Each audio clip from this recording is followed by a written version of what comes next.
I don't understand how this individual mandate is something that we've allowed the Republicans to define as some sort of quote-unquote government takeover.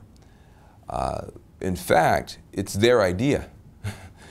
The progressives were saying we want single payer. The progressives, myself, I would say, why do you need insurance companies for health care at all?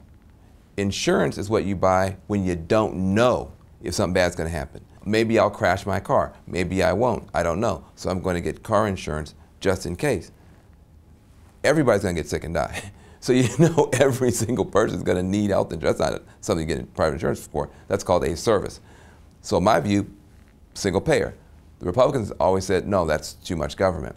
So we came back and said, okay, no single payer. How about a public option? So you'd have a public program. Everybody could join Medicare or compete with the private companies. Too much government. We want individual responsibility. So we said, fine, you win. We'll do it your way. Individual mandate. And then they say, that is a socialist government takeover. We said, well, hold on a second now. You're now a part of the pro-moocher caucus? You're saying it's okay for people to just dive bomb their way into the emergency room? And don't worry about it. Don't get any insurance. The government will pay for it. You're now you're like the pro-freeloader party. This Republican Party, from my point of view, has taken the posture that any idea, even their own ideas, if they're championed by this president, they will oppose. And I think that discredits them. It's like chasing a bunny on the old dog track. They have a mechanical bunny. You ever been to a dog track? I'm from Tennessee. If you ever go to Memphis, they have a dog track, and they have a mechanical bunny.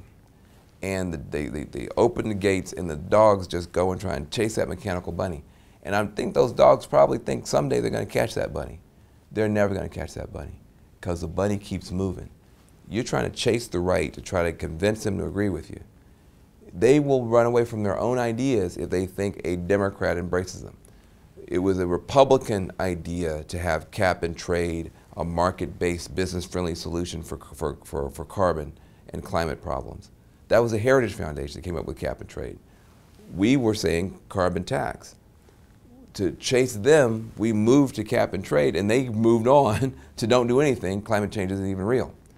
On health care, it was their idea to have an individual mandate, personal responsibility, and don't have a big government single-payer system. We moved from single-payer through public option to individual mandate, trying to catch them, and now they say that the individual mandate is socialism. You will never catch this bunny. You will never. So what you need to do is stand for what you believe in and bring a majority around your own ideas and govern.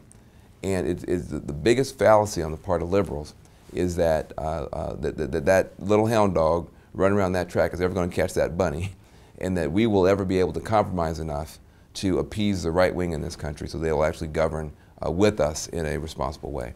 They have to be defeated at the ballot box by a stable governing majority that can implement the changes that we need in this country, whether they want to participate or not.